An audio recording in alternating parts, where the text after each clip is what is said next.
দুই পরিবারের দ্বন্দ্বে মরহুম তেলিসামাদের প্রথম জানাজা তার বাসা পশ্চিম রাজারবাগ বাদ মাগরিব হওয়ার কথা থাকলেও হুট করে ঘোষণা দেওয়া হয় বাদ এশা। আর এই নিয়েই তেলিসামাদের দ্বিতীয় পক্ষের স্ত্রী এবং ছেলের সঙ্গে প্রথম পক্ষের মেয়ের বাকবিতন্ডিতা শুরু হয়। তেলিসামাদের দ্বিতীয় পক্ষের ছেলে দিগন্ত অভিযোগ করে বলেন, তাদের এতদিনে অনেক কিছু থেকে বঞ্চিত করা হয়েছে, এমনকি রাজারবাগের বাড়িতে একটি ফ্ল্যাটও দেওয়া হয়নি। যাই হোক, বাবা মারা গেছে, আমি তার ছেলে, আমারও তো অধিকার আছে। আমি তাদের সাথে আলাপ করে জানাজার সময় নির্ধারণ করেছি, কিন্তু হুট করেই তারা সময় পরিবর্তন করলো। তাহলে কি আমরা আমার বাবাকে দেখতে পারবো না? এর আগে 6 এপ্রিল শনিবার তেলিসামাদ রাজধানী স্কয়ার হাসপাতালে মারা যান।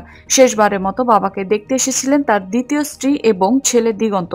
বাবাকে শেষবারের মতো মাকে নিয়ে দেখতে এসে আবেগে আপ্লুত হলেন ছেলে। বাবাকে শেষবারের মতো হাসপাতালে দেখতে আসলেও বাবার লাশের সামনে যেতে পারেননি তারা। দিগন্ত বলেন, বাবা মারা গেছে, বাবাকে দেখতে মাকে নিয়ে আসছি, এসে শুনে বাবাকে দেখতে দেবে না। একজন মৃত ব্যক্তিকে দেখতে দিচ্ছে না, এর থেকে কষ্টের আর কি হতে পারে?